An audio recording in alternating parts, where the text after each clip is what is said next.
Hello class 10th students.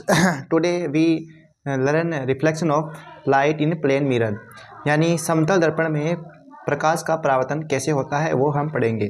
तो देखो ये हमारे पास क्या है, समतल दर्पण है और आप जानते हो कि समतल दर्पण का जो एक पृष्ठ होता है वो क्या होता है, वो होता है समतल होता है और इसके एक तरफ क्या होती है, पॉलिश की हुई होती है। अब ये समतल दर्पण है, इसके एक तरफ हमने रख दिया है ऑब्जेक्ट, यहाँ पर हमने रख दिया है इसका एक ऑब्जेक्ट रख दिया है एक, ठीक है। तो इस ऑब्जेक्ट से जो रे निकलेंगी, प्रकाश की किरणें निकलेंगी, वो इस दर्पण से परावर्तित होकर दर्पण के दूसरी तरफ इसकी क्या बनेगी, इमेज बनेगी, ठीक है। तो इसमें जो प्रतिबिंब बनता है उसके कुछ प्रॉपर्टीज होती हैं, वो प्रॉपर्टीज देख लेते हैं, यानी उसके गुण होते हैं। वो गुण क्या क्या होते हैं?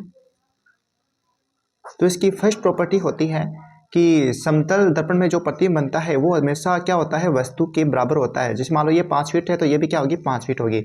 तो इसमें जो प्रतिबिंब होगा, जो इमेज बनेगी, इमेज होगी, उसकी साइज क्या होगी, सेम होगी। उसकी साइज सेम होगी किसके, ऑब्जेक्ट के। इसकी साइज सेम होगी ऑब्जेक्ट के, ठीक है। दूसरी इसकी प्रॉपर्टीज ये होती है कि इसमें जो ये प्रतिबिंब बनता है ये उतनी दूरी पर बनेगा जितनी दूरी पर वस्तु रखी हुई है। जैसे मान लो ये अब 5 मीटर की दूरी पर है तो ये प्रतिबिंब भी 5 मीटर की दूरी पर बनेगा। तो इसमें क्या होती है, डिस्टेंस भी क्या होती है, सेम होती है। डिस्टेंस भी क्या होती है, सेम होती है ऑब्जेक्ट और इमेज की। नंबर 3 बात ये होती है कि जो प्रतिबिंब बनता है इसमें वो लेटरल अपोजिट होता है, मतलब पार्श्व उल्टा होता है।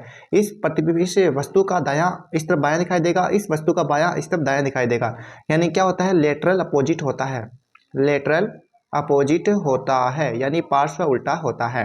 फोर्थ इसकी जो प्रॉपर्टी वो होती है कि अगर आपको समतल दर्पण से किसी भी व्यक्ति का या किसी भी ऑब्जेक्ट का पूरा इमेज देखनी है उसकी, तो वो जो आपका मिरर है, सिंपल मिरर है, वो आपका क्या होना चाहिए, प्लेन मिरर है, वो उस जो ऑब्जेक्ट है उसकी लंबाई का आधा होना चाहिए, ठीक है। If you want full image of object, full image of object क्या होगा, तो आपका जो प्लेन मिरर होगा वो क्या होना चाहिए, प्लेन मिरर क्या होना चाहिए, व्यक्ति की लंबाई का आधा होना चाहिए, ठीक है। ये आपको मैंने बता दिया। फिर पांचवी प्रॉपर्टी इसमें यह आती है कि अगर आप जो ये प्लेन मिरर है इसमें अगर आप इस तरफ v वेग से अंदर की तरफ जाओगे तो ये जो प्रतिबिंब होगा आपका इसमें दुगने वेग से आता हुआ अंदर की तरफ आता हुआ दिखाई देगा। इसके अपोजिट अगर आप v वेग से इस v वेलोसिटी से आप इस प्लेन मिरर से दूर जाओगे तो आपकी जो इमेज होगी वो भी क्या होगी, दुगनी वेलोसिटी से दूर जाती हुई प्रतिबिंबित होगी। तो ये है समतल दर्पण और समतल दर्पण में हमने पूरा पढ़ लिया है।